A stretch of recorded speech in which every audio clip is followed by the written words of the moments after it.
रात के करीब 2 बज रहे थे। राघव अपनी कार से अकेले हाईवे पर जा रहा था।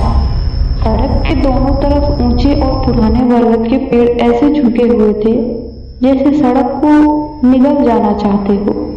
कोहरा इतना घना था कि हेडलाइट की रोशनी भी हार मान रही थी। अचानक राघव को सड़क के बीचों बीच एक साया दिखाई दिया। उसने जोर से ब्रेक मारा।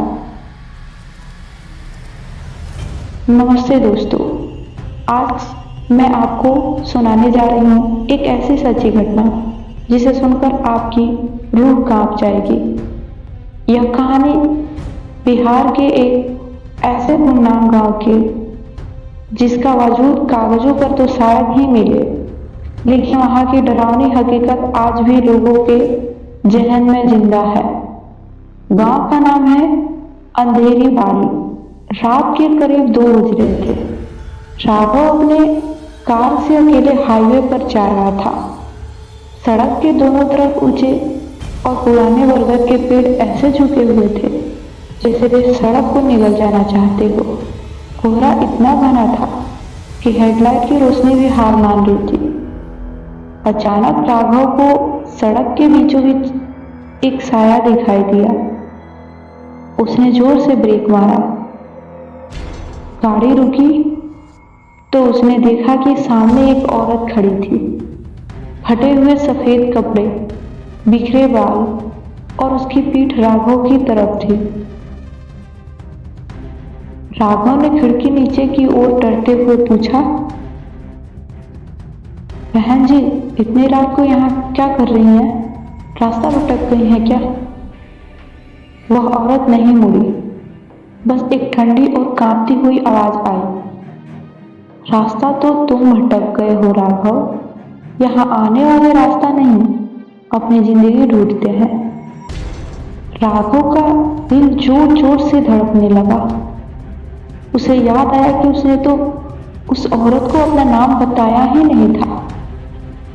उसने तुरंत गाड़ी बैक की और वहां से भागने की कोशिश की, लेकिन इंजन ने साथ छोड़ दिया।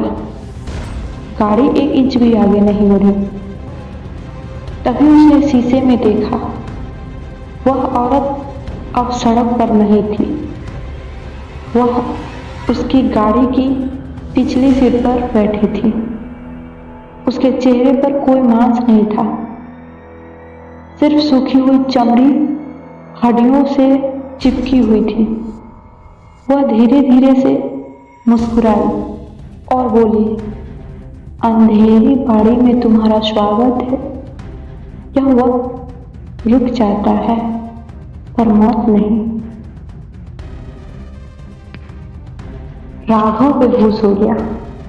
जब उसकी आंखें खुली तो वह गाड़ी में नहीं बल्कि एक पुराने खंडहर जैसे घर के आंगन में था। चारों तरफ अजीब सी खुशबू थी, जैसे जलते हुए मांस और मोगरे के फूलों का मिश्रण हो। उसने देखा कि पूरे गांव में सन्नाटा था, लेकिन हर घर के बाहर एक लाल रंग की दिया जल रही थी। तभी उसे एक बूढ़ा आदमी दिखाई दिया जो मिट्टी में दिए बना रहा था। राघव उसके पास दौड़ कर गया। काका, मुझे यहाँ से बाहर निकालिए, मैं कहाँ फंस गया हूँ। बूढ़े ने बिना सिर उठाए कहा, बेटा, इस गांव की सरहद पार करना नामुमकिन है। यहाँ की मिट्टी में उन बारातियों का खून मिला है जिन्हें 100 साल पहले धोखे से जहर देकर मार दिया गया था। अब वे हर रात अपनी बारात सजाते हैं और उन्हें बस एक नए दूल्हे की तलाश है। तभी दूर से ढोल नगाड़ों की आवाज आने लगी, लेकिन वह आवाज खुशी की नहीं बल्कि मातम जैसी लग रही थी।